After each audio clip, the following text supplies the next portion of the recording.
अलविदा अलविदा कराची, अलविदा अब कहना और क्या, अलविदा।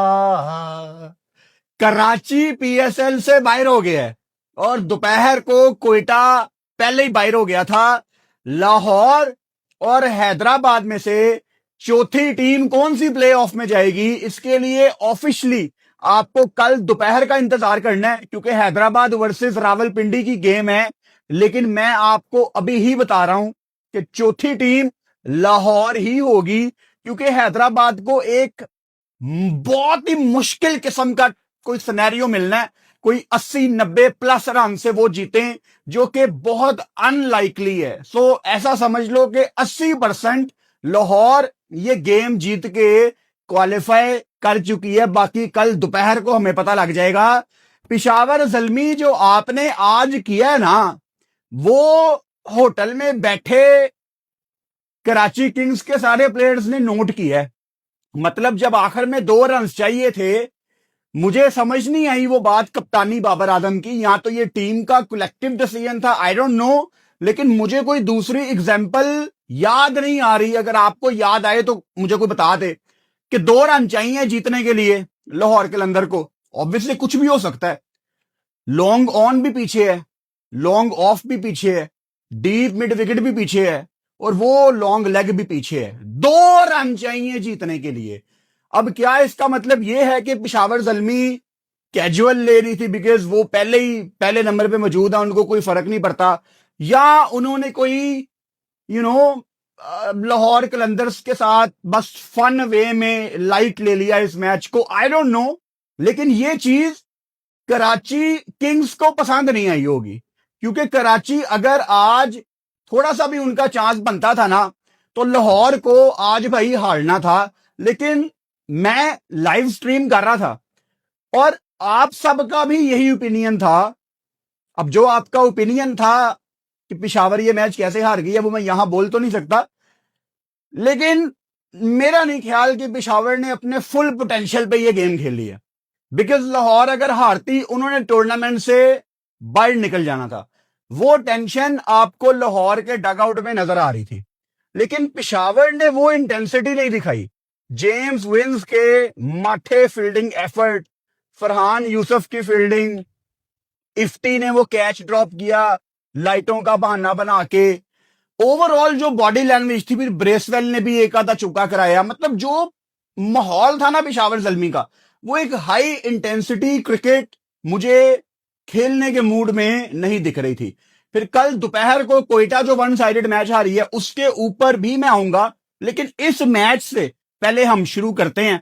मैंने बिल्कुल आपको पहले मिनट में ही बता दिया है कि सिनेरियो क्या है। कराची बाहर है, कोयटा दोपहर को बाहर निकल गई है, हैदराबाद और लाहौर में से एक टीम चौथे नंबर की टीम होगी, और 80% आप यही समझ लो कि लाहौर क्वालिफाई करेगी, क्योंकि कल हैदराबाद को ना एक बहुत मुश्किल सा सिनेरियो मिलना है।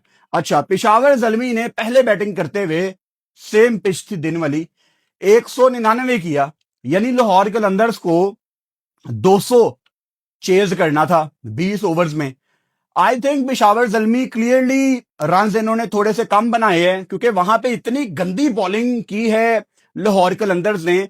आप राउफ को देख लें, 4 ओवर्स में 46 रन, और आखिरी ओवर करने हारिस राउफ आए हैं। क्या जिद है शहीन शाह अफरीदी की, क्या जिद है लाहौर कलंदर्स की कि राउफ को इन्होंने डेथ ओवर्स का बॉलर बनाना है। एक बहुत बड़ा सैंपल साइज मौजूद है हारिस राउफ का। देखो, अगर हारिस राउफ पीएसएल में कोई डेथ ओवर में एक आधा ओवर निकाल भी देना, तो वी डोंट ट्रस्ट हिम। अब लाहौर कलंदर, क्या हमारा ट्रस्ट जीतना चाहती है पाकिस्तानी अवाम का, कि लोगों को राउफ के ऊपर दोबारा प्यार आ जाए, यकीन आ जाए? बॉस, वो तो नहीं होने वाला। वो पाकिस्तान सुपर लीग में भी एक ओवर में 20-20 रन खा जाता है यार, और लगातार। और आज इससे आप मीडिया प्रेस कॉन्फ्रेंस करवा दें, वो सबका कसूर निकालेगा, मीडिया शीडिया ये वो लोग, नेगेटिव थॉट्स। अगर किसी का कसूर नहीं होगा तो वो उसका अपना कसूर नहीं होगा। फिर शहीन ने पहले 3 ओवर्स में तो बहुत शानदार बॉलिंग की, चौथे ओवर में एक लेग बाय निकालते हैं, 16 रन, वो भी कहा गया। और आप कल कोई आईसीसी के टूर्नामेंट में पाकिस्तान की टीम भेज दें, उसमें शहीन भी जाएगा, उसमें राउफ भी जाएगा और उसमें अनफिट नसीम भी जाएगा, क्योंकि इनके अलावा आप किसी को बनाना नहीं चाहते। अब अली रजा को देख लें, अली रजा का आज ऑफ डे था, बड़ी कुट पड़ी है उनको, 150 पे वो बंदा बॉल करा रहा है। भाई ये नॉर्मल नहीं है। अब यहां पे ना एक पाकिस्तान में एक बात चल पड़ी है कि अली रजा को पाकिस्तान खिला दें, 150 पे बॉल कर रहा है। और अगर इन्होंने अली रजा को पाकिस्तान खिला दिया तो मैं सरप्राइज नहीं होऊंगा, बिकॉज इनका तरीका ही ये है कि ये कच्चे प्लेयर्स को उठा के सीधा पाकिस्तान खिला देते हैं। सिर्फ 6 फर्स्ट क्लास के मैच हैं अली रजा के। अगर मैं पाकिस्तान क्रिकेट बोर्ड में होता, मैं मेक श्योर करता कि अली रजा एटलीस्ट ये पूरा रेड बॉल का सीजन खेले, ताकि उसको एक जगह पे बॉल करनी आए। यार हसनैन नया आया था, वो भी 150 पे कराता था, आज कहां पे आया हसनैन? तो इनको जितना मर्जी समझा लो, लेकिन इन्होंने कच्चे प्लेयर्स को पाकिस्तान टीम में डाल के उनकी जवानी में ही बच्चों को फेलियर साबित करके बाइट निकालने की कसम खाई हुई है। अच्छा, पेशावर ज़ल्मी पहले बैटिंग करती है, बिकॉज लाहौर ने टॉस जीत के उनको बैटिंग की दावत दी थी। जेम्स विंस को बड़ी अच्छी बॉल पड़ी, शहीन शाह अफरीदी ने इनको बोल्ड किया, 7 बॉलों पे 10। बाबर आजम 45 बॉलों पे 59, 40 बॉलों पे बाबर आजम ने 50 किया। ये कोई ऐसी नॉक नहीं है कि आप इसकी तारीफ करें। अब हम बाबर आजम की बात नहीं कर रहे, हम एक ऐसे बल्लेबाज की बात कर रहे हैं जो टूर्नामेंट में इस टाइम इंजॉय कर रहा है। बॉल 1 से मिडल हो रहा है, जहां बाबर आजम शॉट्स लगाना चाह रहा है वहां उसने शॉट्स लगाई हैं। एक छक्का लगाया है ना, 5 चौके भी लगे हैं। और हमने उसकी सेंचुरी वाली गेम में भी देखा कि जब जब वो चार्ज करना चाहता था उसने चार्ज किया। और इसी सेम पिच पे आपने सुबह राइली रूसो की बैटिंग देखी, आपने वार्नर की बैटिंग देखी, साउद की बैटिंग देखी, रिजा हेनरिक्स की। सब ने इस बैटिंग ट्रैक पे थोड़ा सा एक्स्ट्रा बाउंस था, एट टाइम्स बॉल नीचे भी रह रहा था, लेकिन जब जब आप मारना चाह रहे थे, it's all about the mindset यार। अब तो आपको पता लग गया कि हमारा पॉइंट ऑफ व्यू यही है कि माइंडसेट का मसला है। तो I think Babar Azam is back in form, Babar Azam is back in rhythm.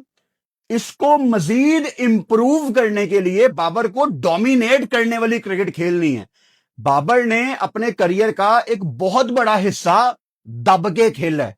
अब जो उसकी क्रिकेट रह गई है ना, बाबर को डोमिनेट करना है।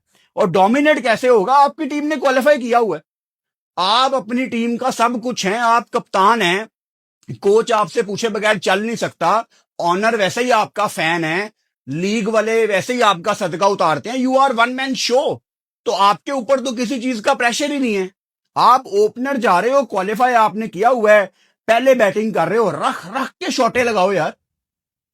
40 पे 50 इस विकेट पे एक बहुत बड़ी वजह है कि पेशावर ज़ल्मी ने थोड़ा कम टोटल किया। अच्छा, उसके बाद नीचे आप ब्रेसवेल को देख लें, जो कि बाबर की तरह ही उसने शुरुआत की थी, लेकिन आखिर में जब उसने एक्सेलरेट किया, 6 छक्के उसने सेम ट्रैक पे लगाए। 45 बॉलों पे 83 रन की बारी ब्रेसवेल, उसकी बदौलत। और नीचे तड़का लगाया इफ्ती ने, जिसने बाद में वो कैच भी छोड़ा सीधा आखिर में, लाइट का बहाना बना रहा था। 14 बॉलों पे 27 इफ्ती कर करा के 199 किया इन्होंने। Shaheen 4 over 36 run 2 विकेटें। पहले 3 ओवर शहीन के बहुत जबरदस्त थे, स्पेशली जो तीसरा ओवर ये करने आया है ना, उसमें इसने कुसाल मेंडस को आउट कर दिया। वो बहुत बड़ी विकेट थी, क्योंकि कुसाल मेंडस तो आउट नहीं हो रहा किसी से। उसके पीएसएल में 500 रन हो गए मजाक मजाक में। आज बाय द वे उसको बॉल भी लगी है, कुसाल मेंडस को मेरा ख्याल फिंगर टिप्स पे बॉल लगी है। तो अच्छा किया पेशावर ज़ल्मी ने उसको बाहर भेज दिया, बिकॉज आगे इन्होंने क्वालिफायर खेलना है, बड़े मैच हैं। तो मोहम्मद हारिस एज सब अंदर आ गए थे। और आज काफी लोग लाइव में बता रहे थे कि साउथ अफ्रीका के फास्ट बॉलर लुंगी इंगीडी की भी नेक इंजरी हुई है। मैंने उस टाइम ट्विटर पे जाके सर्च किया, वो जितने बुरे तरीके से वो गिरा है वो देखा नहीं जा रहा था। तो मेरी दुआ लुंगी इंगीडी के भी साथ है और कुसाल मेंडस के भी साथ है कि जल्दी से ये ठीक हो जाएं, बिकॉज ये हमारी फिटर्निटी है। मैं क्रिकेट पे बात करता हूं, आप क्रिकेट देखते हैं, we are like a family. So हमने एक दूसरे को दुआओं में याद रखना है, एक दूसरे के लिए अच्छी विशेष का इजहार करना है। अच्छा, उबैद शाह 3 ओवर 28, लेकिन उनको लास्ट ओवर नहीं दिया क्योंकि यहां पे इन्होंने पॉइंट साबित करना था राउफ को आखिरी ओवर दे के। और मैंने 2-3 दिन की स्ट्रीम मिस की, उस दिन भी आपने राउफ का हाल देख लिया, आपने शहीन का हाल देख लिया। लोग कह रहे थे भट्टी साहब आपने बहुत बड़ा मौका मिस कर दिया है, बहुत बड़ा मैच मिस कर दिया है। मैं कह रहा था यार राउफ और शहीन का क्या है, जिस दिन मैं स्ट्रीम करूंगा सेम बातें होंगी। मतलब हम लोग स्कूल से कॉलेजेस में आ गए, कॉलेज वाले यूनिवर्सिटी में चले जाएंगे, लेकिन ये डेथ ओवर्स में मार खाते जा रहे हैं। इंप्रूवमेंट की गुंजाइश है ही नहीं। बैटिंग करने जब लाहौर कलंदर्स की टीम आती है, ऐसा तो बिल्कुल नहीं था मिड इनिंग्स में आपको लगे कि लाहौर ये चेज नहीं करेगी। मतलब चेज वाज ऑलवेज ऑन, और लाहौर लाहौर में खेल रही है। पहले 2.5 ओवर्स में मेरा ख्याल है कोई आधा घंटा इनको लग गया। बॉल स्टैंड में जा रही है, स्टैंड में कोई बंदा नहीं बैठा हुआ बॉल वापस देने के लिए। एक तो मुझे समझ नहीं आती कि ये बात बात पे बॉल क्यों चेंज कर देते हैं। देखो, क्रिकेट है ना, वो इस लेदर बॉल से होती है, और एक दफा जब ये बॉल पुराना होगा तो आपको रिवर्स करने का मौका मिलता है।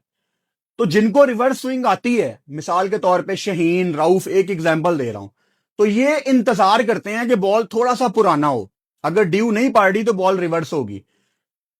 मसा मसा करके कोई 2.5-3 ओवर हुए ने, दोबारा बॉल नया आ गया। तो भाई ओवर तो हो गए हैं, तो बॉल नया क्यों आ गया? अब जब नया बॉल होता है ना, वो ज्यादा तेज ट्रेवल करता है। तो बॉलिंग साइड का क्या कसूर है? उन्होंने 3 ओवर करा लिए, दोबारा नया बॉल आ गया। इन्होंने 5 ओवर्स में 3 बॉलें चेंज कर दी यार। और फिर जब बॉल आएगा तो कभी वो अगर बहुत ही नया है तो बैटिंग साइड उसको एंजॉय करेगी, क्योंकि नया बॉल ट्रेवल करता है, पुराना इतना तेज ट्रेवल नहीं करता। कभी कभी बॉलिंग साइड के चीज अगेंस्ट चली जाती है बहुत ज्यादा। आज जब इन्होंने कोई तीसरी दफा बॉल चेंज किया तो बाबर आजम को वो बॉल पसंद नहीं आ रहा था कि ये आपने मुझे ज्यादा पुराना बॉल दे दिया है। वो दोनों साइडों से, कभी बैटिंग साइड का नुकसान है, कभी बॉलिंग साइड का नुकसान है। तो इस तरह नहीं होना चाहिए यार। मतलब ये कोई पहला दिन था आज कि क्राउड में कोई नहीं बैठा हुआ। अब तो ढकी चुपी बात नहीं है, हर मैच ही विदाउट क्राउड हो रहा है। तो हर स्टैंड में अपने बंदे बिठाओ जो बॉल फेंके वापस। आज by the way PCB chairman ने अनाउंस भी किया है कि पीएसएल के फाइनल में हम क्राउड को अलाउ कर रहे हैं। मुझे बड़ी उम्मीद थी कि प्ले ऑफ में भी क्राउड आ जाएगी, कर देते प्ले ऑफ में भी, मतलब मजा आ जाता अगर प्ले ऑफ में लोग आ जाते। मजा नहीं आ रहा लोगों के बगैर। फखर जमान नॉट आउट रहे, हालांकि जब फखर ने 50 किया तो मैं यही बात कर रहा था कि ये फखर का 50 कितना अच्छा है ये हम अभी जज नहीं कर सकते, बिकॉज अगर लाहौर जीतेगी ना फिर बात करेंगे। क्योंकि मैं हमेशा कहता हूं कि जिसने सबसे ज्यादा बॉल्स खेली है ना, वो ऑन द डे रिस्पॉन्सिबल है टीम को ओवर द लाइन ले जाने के लिए। कभी ये बैटर कोई और होगा, कभी कोई और होगा, और कभी कोई और होगा। आज वो फखर जमान था। अगर फखर ने 38 पे 50 किया है तो आज उसकी सबसे बड़ी जिम्मेदारी थी लाहौर को मैच जितवाना। अब फखर की किस्मत अच्छी देखो कि नीचे सिकंदर रजा ने गेम पूरी टर्न की है, और अभी रजा बैटिंग करने नहीं आया था। मैं लाइव में बता रहा था कि जब तक रजा आउट नहीं होगा लाहौर को मैं गेम से बाहर नहीं निकाल सकता। और रजा ने 3 छक्के 2 चौके 11 बॉलों पे 29। आखिर में सुफियान मुकीम को हिट विकेट, वो आउट हो गए, वो भी शॉट। अब पता नहीं, हमें दिखाया नहीं गया कि वो कितनी दूर गई थी, it doesn't matter, but hit wicket वो हो गए। और नीचे थोड़ी सी जो कसर रह गई थी वो डैनियल सैम्स। अब डैनियल सैम्स ने जो बासित को ओवर लगाया, 20 रन खा गया वो। It was Pakistan talent versus big bash का लेजेंडरी प्लेयर। वो खा पी गया यार उसको। 15 बॉलों पे 35 रन उसने बनाए। और फखर ने ऊपर जो एफर्ट की थी, जहां पे फखर की एक्सेलरेशन की बारी आनी थी, वहां पे डैनियल सैम्स ने कसर पूरी कर दी। और आखिरी ओवर में रह भी बड़ा थोड़ा गया था। खुरम शहजाद ने पहले ओवर में ऑब्वियसली थोड़ी स्ट्रगल की, एक नो बॉल भी थी, 2 वाइडे भी थी। लंबा था उनका पहला ओवर, विकेट भी उनको मिली उस ओवर में। फिर मोहम्मद नईम की, नईम ने अच्छे वो लपेटे लगाए। 3 ओवर्स में 22। Basit went very expensive, 3.3 overs 36 run. Option नहीं थी ना वापस किसको ओवर देना था कुट खाने के बाद। शाहनवाज दहानी को मैं देखना चाहता था यार, खिला सकते थे आप उनको प्लेऑफ से पहले। इफ्ती को आज मेरा ख्याल है 5वें ओवर में लाया गया था, एक उन्होंने विकेट ली, 4 ओवर में 33 run. Abdullah Shafique was playing very well, अभी मैं उन पे आऊंगा। Ali Raza 3 over 48 run, special talent है, फर्स्ट क्लास में डालें। आज अगर कुट पड़ गई है इट्स ओके, कोई टेंशन की बात नहीं है, कोई वर्ल्ड कप का ये मैच नहीं था। तो अली रजा को जाना चाहिए फर्स्ट क्लास में आगे। और यहां पाकिस्तान क्रिकेट बोर्ड का बहुत बड़ा रोल है। सुफियान मुकीम 4 ओवर 38 रन, 1 विकेट सिकंदर रजा की। ऊपर वापस आते हैं, Naeem was looking very good, एक उन्होंने लपेटा लगाया। और अब्दुल्ला शफीक का भी ये छोटा सा कैमियो है, 11 बॉलों पे 25, बट अब्दुल्ला को देख के ऐसा लग रहा था कि यार आज ये बड़ी नॉक खेलेगा। सो नईम अब्दुल्ला का नाम मैं हमेशा मेंशन करता हूं जब भी लाहौर का मैच होता है, कि ये ऐसे प्लेयर्स हैं जिनको अपने बलबूते पे इस सीजन में कुछ बड़ा करना चाहिए था, लेकिन ये उस तरह से नहीं कर पाए। सो लाहौर कलंदर्स के जीतने के बाद कराची किंग्स ऑफिशियली बाहर हो गई है। लाहौर फिलहाल चौथे नंबर पे मौजूद है और कल 80% चांसेस यही है कि हैदराबाद नहीं क्वालिफाई करेगी, बिकॉज उनको एक 80, 90, 100 रन प्लस का कोई टारगेट मिलेगा, जो मेरे ख्याल से काफी मुश्किल होता है T20 की क्रिकेट में। दिन के टाइम कराची ने बड़ी आसानी से कोयटा को हराया है। और जिस तरह अर्ली ऑन दोनों ओपनर्स 0-0 पे आउट हुए, शामिल और नाफे, उसके बाद जो पार्टनरशिप लगी राइली रूसो और साउद की, आई थिंक 148 रन की, उसकी बदौलत ये आ गए 195 पे। लेकिन उसके बाद जितनी गंदी बॉलिंग कोयटा ने की है ना, मतलब मैं स्पेशली यहां पे सिर्फ 2 बॉलर्स पे बात करूंगा सबसे ज्यादा, क्योंकि उनका डायरेक्ट हमारी पाकिस्तान टीम के साथ ताल्लुक है। आप समझ गए होंगे, अबरार और उस्मान तारिक। जिस दिन उस्मान तारिक पीएसएल में हूं, तो खैर इन्हों की पीएसएल मुक गई है, अगर उस्मान तारिक पीएसएल में किसी दिन 5 भी आउट कर चुका होता ना, मेरी ओपिनियन उस्मान तारिक के बारे में यही थी कि ये एक सादा ऑफ स्पिनर है, कभी कभी रुक जाता है, दैट्स ऑल। और जब रुकता भी है तो कोई खास फर्क नहीं पड़ता। आपने सुफियान मुकीम के ऊपर इसको वर्ल्ड कप खिला दिया, बड़ी ज्यादती की। अबरार शहीन शाह अफरीदी का स्पिन वर्जन है, ये मैं बार बार आपको बताता हूं। जब अबरार को कुट पड़ती है, वो कीपर की तरफ देख के कहता है कि हाँ की करा हूं मैं, कोई प्लान बी नहीं होता अबरार के पास। और ये पाकिस्तान के प्रीमियर 2 स्पिनर हैं, और इनका हाल देख लो पीएसएल में क्या हुआ है। जैम्पा जब खेल रहा था, eight times he was bowling way better than Abrar and Usman Tariq as a spinner, लेकिन ये नहीं कर पा रहे एज ए स्पिनर। तो इफ्ती ने भी जब जब बॉल की है बड़ी बेहतरीन की है। आप सुफियान मुकीम को देख लो, तो ये लोग बहाने ना बनाएं कि विकेट हमारे मतलब की नहीं थी। भाई इतनी गर्मी है, गर्मी में तो स्पिनर्स मौजे करते हैं, विकेट इतना ड्राई होता है। गंदी बॉलिंग की है दोनों ने पूरे सीजन में। कोयटा की मैनेजमेंट सुधर जाओ, ये कोयटा ग्लैडिएटर्स की टीम है, ये कराची ग्लैडिएटर्स की टीम नहीं है। साउद की T20 में फिलहाल कोई जगह नहीं है। आपको उन प्लेयर्स को लाना है जिनका T20 में फ्यूचर है। साउद ने आज आके शुरू में थोड़ा एक्सेलरेट किया, टूर्नामेंट में शुरू में एक्सेलरेट किया जब जब वो करना चाहता था। 35 पे 50 का पाकिस्तान टीम में कोई फ्यूचर नहीं है। आपके पास ऑलरेडी ऐसे प्लेयर्स हैं, कुछ चले गए, कुछ हैं जो रन बॉल क्रिकेट खेलते हैं। साउथ की मोटिवेशन क्या है? हमने कितने मैच कोयटा पे बात की है कि मोटिवेशन क्या है साउथ की, ये क्या कर रहा है यार। तो एज ए कैप्टन पूरी टीम में वो लेजीनेस आ जाती है। फिर नीचे दिनेश चंदीमल को लाने का फैसला, मतलब ठीक है, मतलब 17 पे 30 आज, लेकिन यू कैन नॉट डिफेंड। आपके पास दुनिया में इतनी ऑप्शंस हैं, तो इनको थिंक टैंक चेंज करने की जरूरत है। कोयटा ने बहुत ज्यादा डिसअपॉइंट किया है, और टूर्नामेंट में मुझे एक दफा भी कहीं नहीं लगा कि कोयटा पीएसएल जीत सकती है। सिंपल सी बात है। तो कल है भाईजान 2 मैच। दिन के टाइम हैदराबाद वर्सेस रावलपिंडी, और तब पता लग जाएगा कि लाहौर 100% जा रही है या हैदराबाद जाएगी लाहौर ही। सो इंशाल्लाह ताला 2:25 पे दोपहर को लाइव में आपसे मुलाकात होती है। जून के महीने में हमारा मीटअप आ रहा है लाहौर में। डेट और वेन्यू बहुत जल्दी अनाउंस कर दूंगा।